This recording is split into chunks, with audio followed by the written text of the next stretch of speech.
Kultainen noutaja on sekä Suomessa että maailmanlaajuisesti erittäin suosittu rotu, jonka syntytarina ulottuu 1800-luvun Englantiin.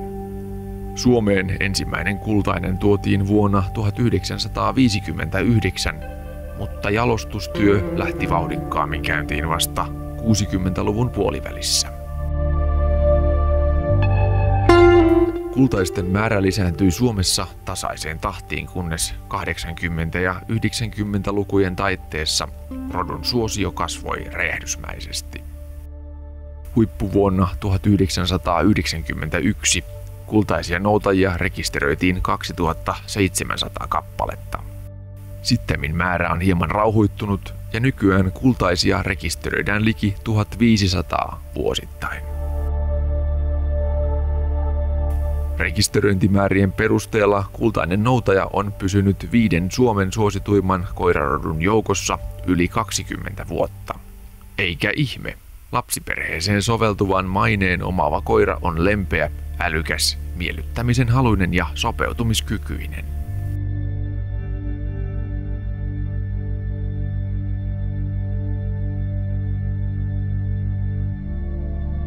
Koska kultainen noutaja on alun perin jalostettu ammutun pienriistan noutajaksi, on se rotuna myös hyvin toiminnanhaluinen.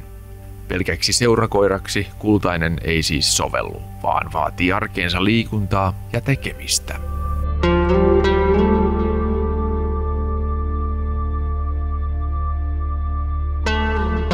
Vaikka perheen kanssa touhuaminen onkin monelle kultaiselle toimintaa jo sinänsä, haluavat omistajat usein yhteisiä harrastuslajeja koiransa kanssa. Moni harrastaja onkin saanut kultaisesta erinomaisen kaverin metsästyksen lisäksi myös muihin lajeihin. Lähivuosina kultaisen kanssa on kilpailtu menestyksekkäästi esimerkiksi näyttelyissä, tottelevaisuuskokeissa, agilityssä, noutajien metsästyskokeissa, palveluskoiralajeissa, metsästyskoirien jäljestyskokeessa, vesipelastuksessa ja koiratanssissa.